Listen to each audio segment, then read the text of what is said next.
The newly founded Ukrainian Orthodox Church is holding its first Christmas Mass in the capital, Kiev.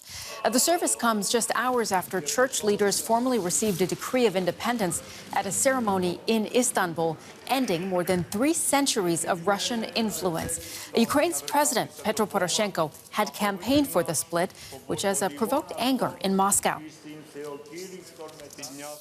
Let's bring in Matthew Kupfer, a journalist with the Kiev Post. He joins us from the Ukrainian capital for more on the story. Matthew, thank you very much for joining us. Now, this is a pretty significant day, the first Mass of an independent Ukrainian Orthodox Church after more than 3 centuries of Russian control.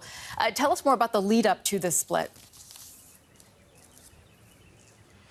Good evening. Thank you for having me. This has been a very significant event, and it happened actually quite quickly when you consider it. Discussions started around October. Very quickly, it became clear that the Ukrainian Orthodox Church would receive this decree of independence that would give it independence from Moscow. Then the two unrecognized Ukrainian Orthodox churches that existed in Ukraine, they were unrecognized, meaning they were seen as schismatic or non-canonical, voted to unite. They elected a new leader, Metropolitan Epiphanius, and very soon they received tomos, and the tomos being the decree of autocephaly. That may not mean a lot to the average person, but that is essentially the decree of independence for the church. And it's extremely significant for believers of the Ukrainian Orthodox churches that were not subordinate to Moscow, because until this moment they were unrecognized. Their church was unrecognized by the Metropolitan of Constantinople. But this has also split Orthodox Christians in Ukraine, hasn't it? Tell us more about that. Well, this is a divisive issue because there are first of all political aspects, but there's also a very deep religious aspect. A person can be a very big patriot of Ukraine while simultaneously being an adherent to the Ukrainian Orthodox Church of the Moscow Patriarchate.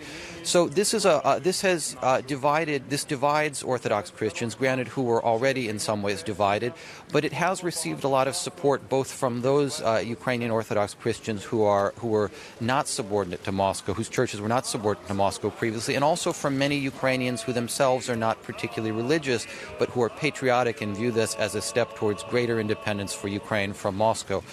And it should be said also that to some degree the direction which people move may be affected by the direction of their priests. If the priests are supportive or want to join this new Ukrainian unified church, then maybe they will go too. But if not, they will stay with the Moscow-oriented church. Matthew, we mentioned that Moscow is not very happy about this step. Tell us more about whether this will further stoke tensions in the region. Well, I think this will further stoke tensions. That said, tensions are already quite high, and of course they have been since 2014 when Russia annexed Crimea and supported separatists in the eastern Donbass region. At the same time, tensions have risen most recently. At the end of November, Russia seized 3 Ukrainian boats that were attempting to cross into the Sea of Azov through the Kerch Straits and captured 24 Ukrainian sailors. So this is already a highly tense moment, and I think Ukraine is concerned and is preparing for the possibility of greater tensions. The Orthodox Church of Ukraine, the newly formed one that just received recognition, has warned about the potential for what it called religious provocations in some regions of the country, with the idea that these provocations would be used to form a media image in the Russian media, a negative image of Ukraine in the Russian media. So far, though, it's unclear what Russia's response will be. It is suggested that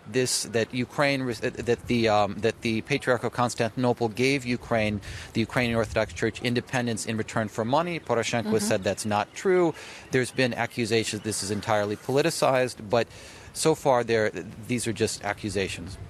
All right, Matthew Kupfer, journalist with the Kiev Post, speaking to us from the Ukrainian capital. Thank you so much.